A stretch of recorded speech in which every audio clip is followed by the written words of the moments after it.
여러분 안녕하십니까? 포항 MBC 뉴스데스크입니다. 경북은 산불 최대 피해 지역이지만 정부 차원의 대응은 여전히 미흡합니다. 산불 진압 헬기의 노후화가 심해서 현장 도착이 갈수록 늦어지고 있고 주력 기종인 러시아산 헬기는 부품 수급마저 어려워서 내년부터 운항 차질까지 우려됩니다. 산불이 동해안에서는 대형화되고 전국에서 동시다발로 발생한 지난해 사례가 있어서 대책이 필요합니다. 장성훈 기자가 보도합니다. 우리나라 최대 산불로 기록된 지난해 3월 울진 산불. 최근 5년간 경북에서 발생한 산불 피해는 2만여 헥타르의 1조 원을 넘어 전국 최고입니다. 하지만 정부 차원의 산불 대응은 오히려 뒷걸음질한 것으로 확인됐습니다. 경북에 배치된 산림청 헬기가 산불 현장에 도착하는 데 걸린 시간을 보면 2018년 38분에서 2020년 30분까지 줄더니 올해는 37분으로 오히려 늘어납니다. 전국 평균 31분보다 6분이나 출동이 늦습니다. 출동 지연의 주된 원인 가운데 하나는 헬기의 노후화입니다. 경북에 배치된 산림청 헬기는 7대, 이 가운데 6대가 20년 이상 된 노후 헬기입니다. 내년 상황은 더욱 걱정입니다. 러시아와 우크라이나 간 전쟁 영향으로 주력 기종인 러시아산 헬기의 부품 수급이 어려워져 당장 내년부터 가동의 차질이 불가피합니다. 이대로라면 산림청 헬기 48대 가운데 29대인 러시아산 헬기는 내년엔 51%, 3년 후엔 모두 가동이 중단될 위기입니다. 산림청은 대형 헬기 7대를 해외에서 임차하는 등의 대책을 내놓고 있지만 이는 해외에 의존하는 임시 방편이자 자체 소방 항공기를 도입하는 세계 흐름에도 역행한다는 지적입니다. 지금은 이제 이 계절과 상관없이 계속적으로 산불이 발생을 하니까 임차할 수 있는 그 여력이 없다는 겁니다. 네. 그렇기 때문에 유럽이나 그다음에 호주 같은 경우는 자체적으로 2천억, 3천억 들여가지고 자체 소방 헬기나 소방 항공기를 구입을 하는 경향인데 한편 지난해 경남 밀양에서 여름에 대형 산불이 발생하는 등 기후위기로 인해 우리나라도 산불 발생 기간이 길어지고 있어 정부 차원의 보다 철저한 대책이 시급합니다. MBC 뉴스 장성훈입니다. 오늘 낮 12시쯤 영덕군 영덕읍 야산에서 불이 나 산림청 헬기 한 대와 진화장비 10대가 투입돼 1시간 30여 분 만에 진화됐습니다. 비슷한 시각 영주시 순흥면에서도 산불이 발생해 헬기 3대가 진화에 나서 1시간 40분 만에 껐습니다. 산림당국은 가을철로 접어들면서 건조하고 바람이 강하게 부는 날이 많아서 산불 예방에 각별한 주의를 당부했습니다. 오는 29일부터 포항 경주공항의 제주 김포 노선 운항 시간이 조정됩니다. 포항에서 출발하는 제주행 항공편은 기존 오전 11시 10분에서 오전 10시 25분으로 변경되고 제주에서 돌아오는 항공편은 오후 4시 35분에서 오후 7시 20분으로 늦춰집니다.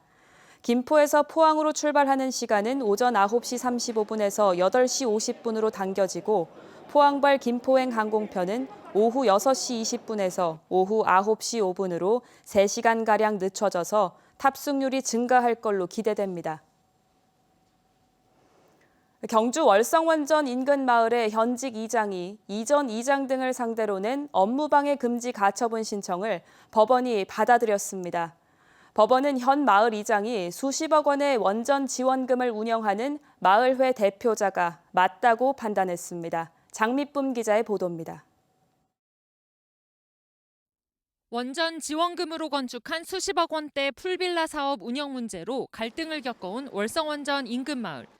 지난 3월 마을에 지급된 원전 지원금 사업의 투명성과 민주적 사용을 내세운 새로운 이장이 7년 만에 선출됐습니다. 하지만 아무리 마을 이장이라도 원전 지원금 사업을 운영하는 마을회 조직의 대표자가 아니라는 반대에 부딪혀 반년 넘게 실질적인 운영권을 행사하지 못했습니다. 아직까지 통장 하나, 서류 하나, 전년도 결산이라든지 모든 게 없고 마을의 회원 명부조차도 제출하지 않고 있거든요. 더 이상 지켜보지 말고 어떤 법적인 조치를 해서라도 해야 된다. 이장을 반대하는 다른 주민들은 이장과 마을회 대표자는 별개라고 주장하며 세무서 고유 번호도 변경하는 등 마을회 재산권 행사를 막아왔습니다. 결국 이 문제가 법원으로 넘어간 지 2달 만에 법원은 현직 이장이 마을회 대표자가 맞다고 판결했습니다. 법원은 마을회의 대표자는 행정직 이장이 명백하고 이는 당연직이라며 마을회는 사실상 주민 전부를 공동체로 하는 단체라고 명명했습니다.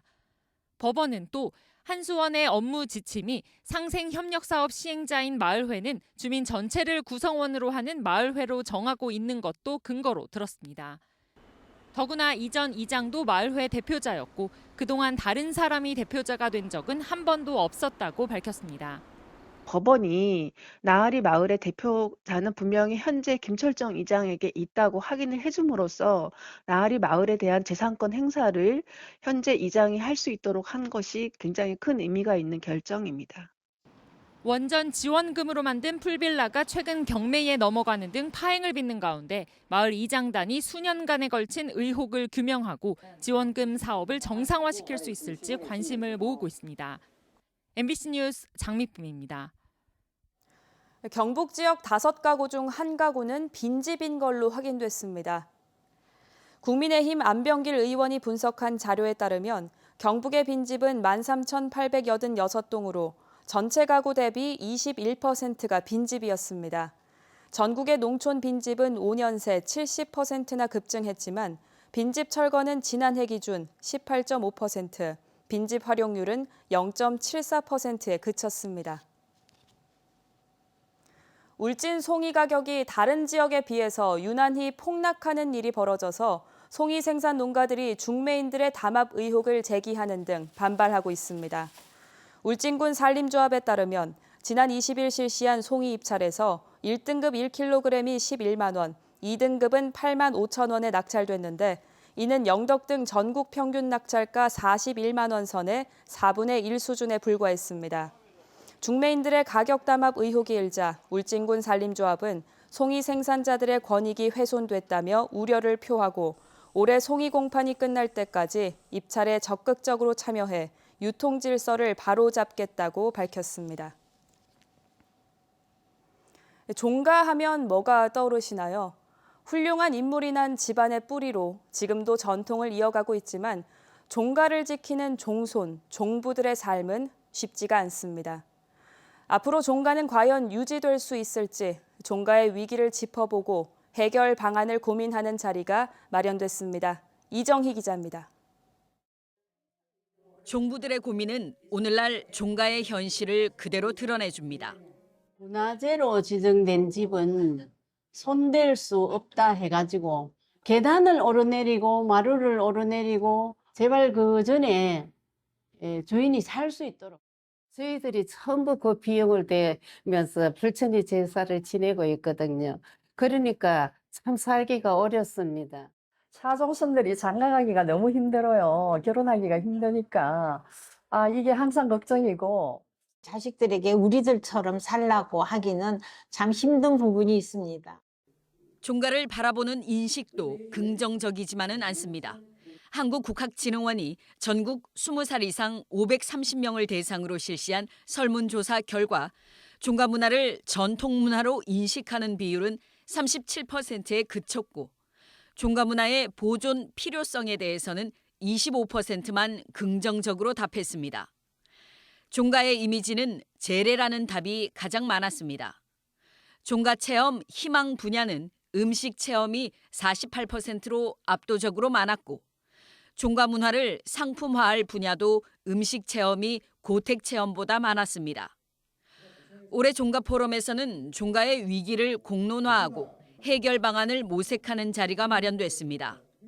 종가의 어떤 가치와 이 전통의 의미를 알게 된다면 그건 아마 창의적인 방식으로 후속 세대가 만들어내지 않을까.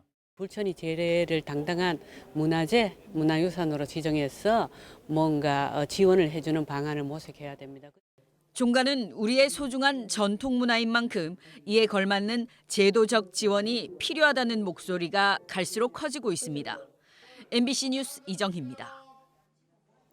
포항 죽장면 서포중학교가 학생들에게 다양한 직업을 소개하고 진로 결정에 도움을 주기 위해서 사회명사와 함께하는 진로 강연을 마련했습니다.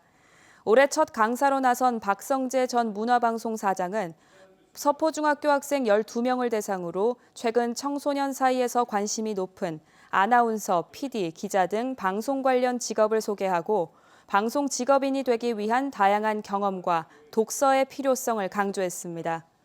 다음 달 27일에는 김종인 박사가 강사로 나서 청소년들에게 정치 경제 제도에 대한 이해도를 높이기 위해서 독일의 제도와 의식 구조에 대해 강연합니다. 경북 동해안에서 밤사이 교통사고가 잇따라 발생해 2명이 숨졌습니다. 어제 저녁 7시 40분쯤 포항시 기계면 대구 포항 고속도로 대구 방향 52km 지점에서 사고를 내고 멈춰 있던 16톤 화물차를 SUV 차량이 들이받았습니다. 이 사고로 SUV 차량에서 불이 나 미처 빠져나오지 못한 운전자가 숨졌습니다.